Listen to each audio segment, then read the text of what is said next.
Amigos, qué gusto saludarle. Desde que arrancó el año había gran escepticismo para la perspectiva económica global.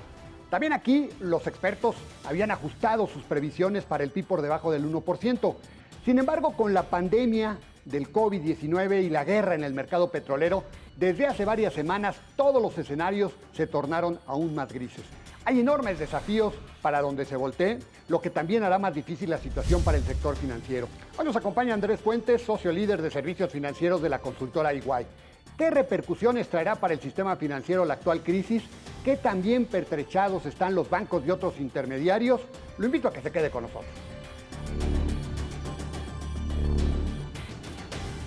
Andrés, muchas gracias por la oportunidad que nos acompañes esta noche. Muchas gracias a ti, Alberto. Un gusto saludarte. Bueno, pues Andrés, estamos viviendo pues un entorno complicado en la economía global por el tema del COVID-19, todas las medidas de emergencia y lamentablemente cuando se hacen los análisis de lo que está pasando en el mundo, pues vemos una actividad económica que se ha frenado, que pues los números no son precisamente favorables ni a nivel global, ni a nivel de los grandes países, el caso de China, el caso de Estados Unidos, la Unión Europea y en el caso de México. ¿Cómo estás viendo el panorama en ese contexto?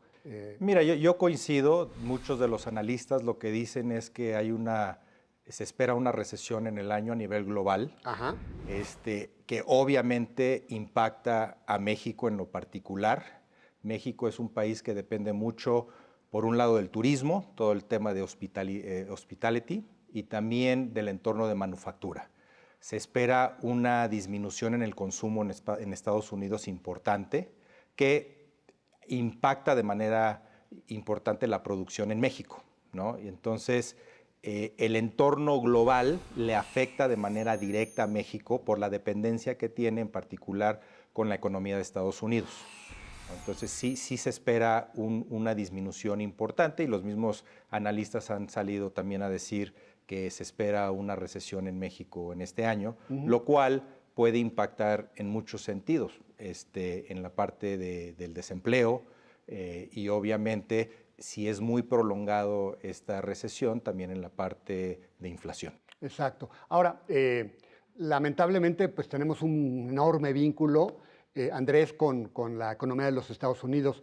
Y yo veía algunos datos de algunos analistas en donde se están haciendo proyecciones de una caída de la actividad económica del PIB de los Estados Unidos hasta del 30%, que me sorprendió muchísimo. En ese sentido, bueno, creo que pues simplemente en lo que es la parte de nuestras exportaciones y lo que podemos, el vínculo que tenemos comercial con los Estados Unidos y que tiene que ver con nuestra manufactura que ya mencionabas, pues esa parte como que se va a frenar muchísimo, ¿no? Sí, sin duda yo creo que se va a frenar y se ve el freno que tiene es directamente relacionado a la situación del freno que hay en la actividad cotidiana en Estados Unidos, donde el disponible para gastar, pues realmente no se está gastando. Claro. En viajes, por varias razones. Uno, la gente no está saliendo y por otra razón también importante, están siendo precavidos por la situación que puede venir. Ahora, sin duda, ese freno que puede estar en la economía, también una vez estabilizada la parte sanitaria, debe de haber cierto regreso a una normalidad. ¿A qué niveles? Pues va a depender, yo creo que qué tanto dure la contingencia, pero se debe de esperar un regreso a una producción hacia finales del año, que eso, si como país nos preparamos en la parte macro y en la parte micro de la economía, debemos de poder aprovechar esa parte de la curva. Ahora, Andrés, el gran problema para nosotros, los mexicanos, es que veníamos de una etapa complicada, ¿no? O sea, 2019, pues fue un año en que la economía decreció por la falta de confianza interna, ¿verdad? En muchos aspectos. Y pues ahora nos toca este tema de esta pandemia, que pues es un choque externo y también interno, porque también tenemos nuestros problemas con esta epidemia. En ese sentido, pues creo que el escenario es más complicado todavía para nuestro país, ¿no? Sí, yo creo que sí, sin duda nos toma esta situación en un entorno complicado como país y ya a nivel global, pues ya estaban las cosas de alguna manera más lenta la parte económica. Sí. Con un shock de este tamaño en la economía, sin duda, la reacción que se tiene que tener como iniciativa privada y como gobierno es enfrentar esto de una manera unidos para tratar de salir de esto de la mejor forma. Y también, dentro de toda crisis, también hay oportunidades, tipo de cambio donde está hoy. ¿Dónde va a acabar? No sabemos. No sabemos, pero si el tipo de cambio promedio se va un poco más arriba, también desde el punto de vista económico, para exportaciones ayuda mucho porque abarata el costo de la manufactura de México. Entonces tiene sus pros y sus contras, sin duda.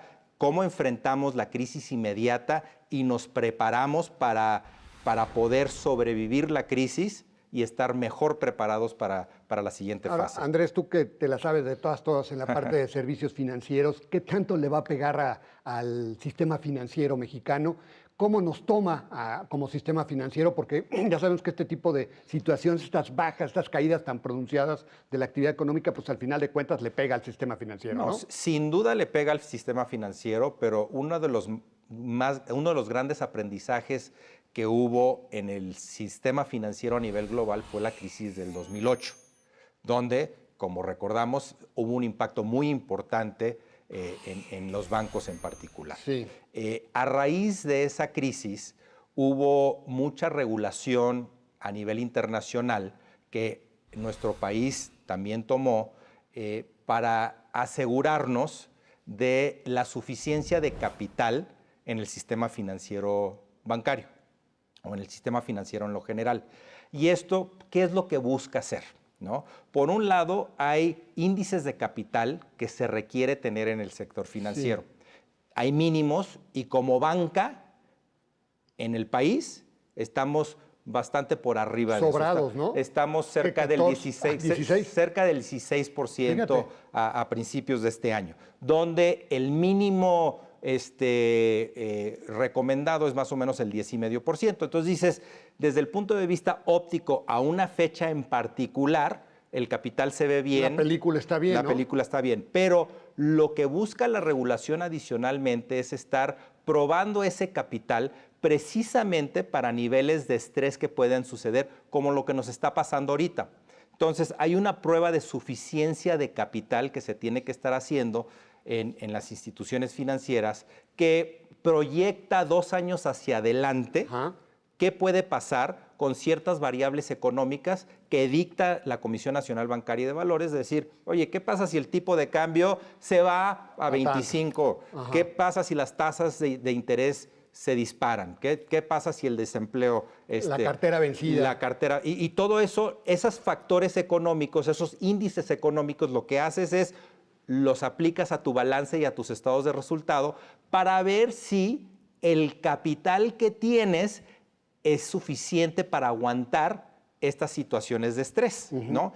Y si llegaras a no tener el suficiente capital, estás obligado como institución a tener un plan de capitalización que te permite aguantar estas situaciones. Entonces, tomando el entorno internacional, porque la mayor parte de la banca a nivel mundial tiene este tipo de pruebas ya, y México en particular, creo que estamos desde el punto de vista financiero de las instituciones muy bien preparados para aguantar este tipo de situaciones. ¿Incluso los pequeños bancos? Incluso los pequeños bancos. Toda la banca tiene la obligación de tener estas pruebas de suficiencia. ¿Y tú que tienes contacto, porque tú eres el líder de servicios financieros de EY a América Latina Norte, ¿qué ves en otros países? ¿Están en las mismas circunstancias? Están en las mismas circunstancias. Yo creo que una de las regulaciones más robustas que hay es la mexicana. Sí han hecho la tarea desde el punto de vista regulatorio para tener ese entorno y proteger a la banca como tal, porque a final de cuentas... Es nuestro sistema de pagos, ¿no? Es el sistema de pagos, ¿no? Y también el banco lo que tiene son los ahorros del país. Nada más, es un guardián de los dineros del país. Entonces tenemos que estar seguros que tenga esa capacidad de absorber y sea prudente a la hora de tomar las decisiones de riesgo. Andrés, y lo que es el sistema financiero no bancario O sea, las OFOMES, las arrendadoras, las empresas de factoraje, ¿todas esas están en la misma circunstancia o ahí no necesariamente? Mira, ha ido evolucionando la regulación. A final de cuentas, la mayoría son vehículos regulados y tienen necesidad de tener mínimos de capital regulatorio. Entonces, desde ese punto de vista, al ser vehículos que son regulados, obviamente hay requisitos que los pone por arriba de una empresa tradicional que podrá tener cierta reglamentación general, pero no muy específica a los índices financieros que tengan que tener, precisamente por el impacto que pueden tener en el sector financiero. Sí, ahí, digamos, ¿es tan claro como en la banca o hay, digamos, contrastes? Hay ciertos contrastes, pero a final de cuentas en el mismo tenor de ser prudencial con los financieros de las instituciones. ¿Cuándo empezaremos a ver este impacto de esta situación que estamos viviendo con el freno que ha tenido la actividad económica en el mundo, en nuestro país, por las medidas sanitarias? ¿Cuándo se va a empezar a ver la peor situación para el sistema financiero, Andrés? Pues mira, yo creo que el impacto tarda un poco de tiempo porque desde el punto de vista de las pérdidas más importantes que se pueden tener muchas veces en el sector financiero es en la cartera, en las reservas de las carteras, qué tanto deja de pagar la gente. Si es muy prolongada la crisis, obviamente hay cierto desempleo, la gente deja de pagar, las empresas dejan de pagar, entonces qué tanto pueden absorber las reservas que tienen las instituciones. Va un poquito de la mano con la situación como tal. Al momento de que se detiene la economía, la banca como tal va a sufrir en comisiones, en otro tipo de ingresos que tiene, pero también donde puede ver los impactos importantes es en la cartera, qué tan sólida está la cartera, porque se tiene que ir ajustando constantemente a las situaciones económicas que existen. Nos quedan unos segunditos. ¿Qué se tiene que hacer por parte de los bancos para enfrentar esto? Lo que se tiene que hacer es estar muy, muy conscientes y muy cerca de los clientes para estar atendiendo las situaciones que se pueden venir, ser, como siempre lo han sido, estar revisando sus reservas para estar seguros que son lo suficiente para cubrir las posibles pérdidas que puedan tener y con eso ir cubriendo y ajustando sus operaciones a la realidad de lo que es la economía actual. Sí, aquí al punto es estar con el pulso muy claro para reaccionar de inmediato. Para reaccionar de inmediato, porque las cosas, como hemos estado viendo en las últimas semanas, cambian hora con hora. Sí, o sea, las expectativas de crecimiento de la economía, pues hace unas semanas eran del 1%, luego se empezó a hablar de 2, de 3, de 4, de 5. Sí. Y pues... Sí, como muchos analistas están entre -1 y -5% de crecimiento en el año. Obviamente se tiene un impacto y hay ciertas cosas que, como cualquier negocio, tienes que estar ajustando tu realidad para estar seguro de que puedes enfrentarlo de una mejor manera para sobrevivir de una mejor manera. Perfecto. Bueno, pues Andrés, muchas gracias. Te agradezco mucho. Gracias a ti, Alberto. Que un gusto saludarte.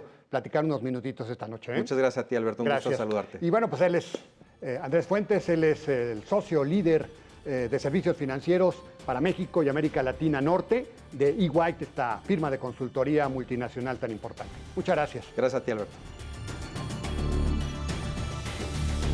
Bueno, por fortuna el sistema bancario mexicano ha enfrentado ya en su historia otros desafíos y se puede decir que está preparado.